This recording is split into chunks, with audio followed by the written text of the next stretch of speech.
Welcome to session 5 of data communication. This session will deal with signal encoding techniques. Now, modulation. We want to look at modulation. Modulation is the process of encoding source data onto a carrier signal with frequency. Now, the frequency of the carrier signal is chosen to be compatible with the transmission medium being used. Now, there are various modulation techniques, and this involves operation on one or more of the 3 parameters: amplitude, frequency, and phase. With an amplitude source signal, MT, or M of a function of T, either analog or digital. We saw earlier on that MT can be the message being transmitted. So, and this is our source input, which is called baseband or modulating signal. The carrier signal, which is F of T or FC of T, will be modulated into the modulated signal S of T. And this we saw in our earlier signal where I showed a block diagram with regards to data transmission from the transmitter to the receiver. So we have the input signal, M of T, which is also called the baseband. Then we have the carrier signal, which is F of T or FC of T. Then we have the modulated signal, S of T. Now, some encoding and modulation techniques. We have transmitting digital data using digital signals. Now, the equipment for encoding digital data into a digital signal is less complex and less expensive than digital to analog modulation equipment. Then we have the analog data to digital signal. So it means we are able to send digital data over digital signal and analog data over digital signal. And the conversion of analog data, which is voice, video, to digital form permits the use of modern digital transmission and switching equipment. Then we have the digital data, then analog signal, then analog data over analog signal. Now, digital data over analog signal is an optical system and unguided media. Talking about the wireless system, only propagates analog signals. So our wireless media makes use of these encoding techniques or modulation techniques. Then we have the analog data with the analog signal. Here, baseband, which is easy and cheap. Example, in voice-graded telephone lines, voice signals are transmitted over telephone lines at their original spectrum. Now, modulation permits frequency division multiplexing. An example is AMs and FM radios.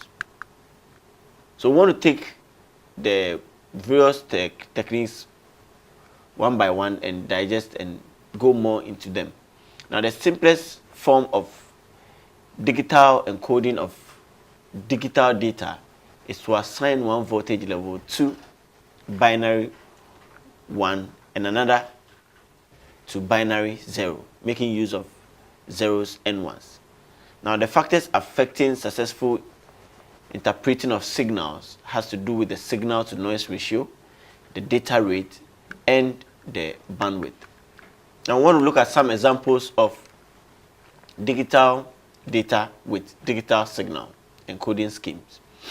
Now, the first is the non-return to zero, which we are calling the NRZ, and there are 2 types. We have the non-return to zero level, which is NRZL. Then we have to non-return to zero inverted, which is the NRZI.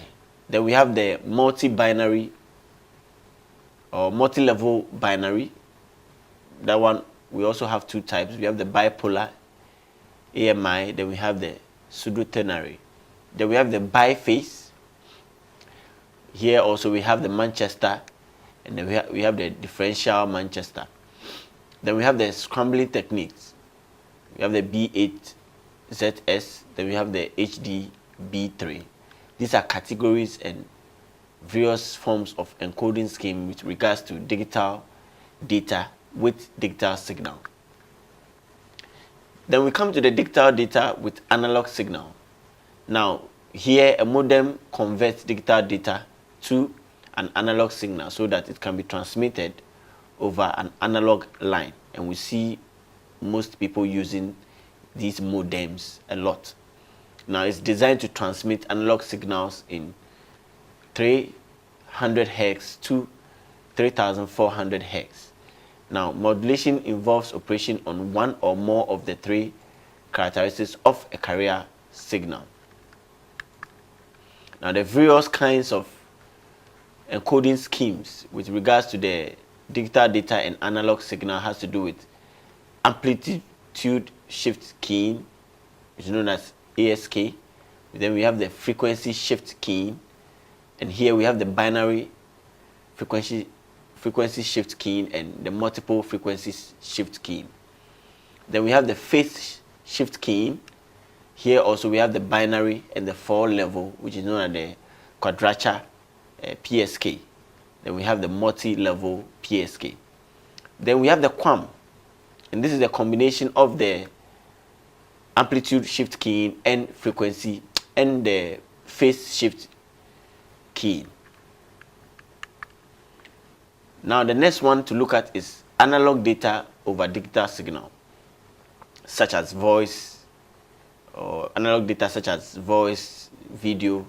These are often digitized to be able to use digital transmission facilities. And the simplest techniques is the PCM, or pulse code modulation.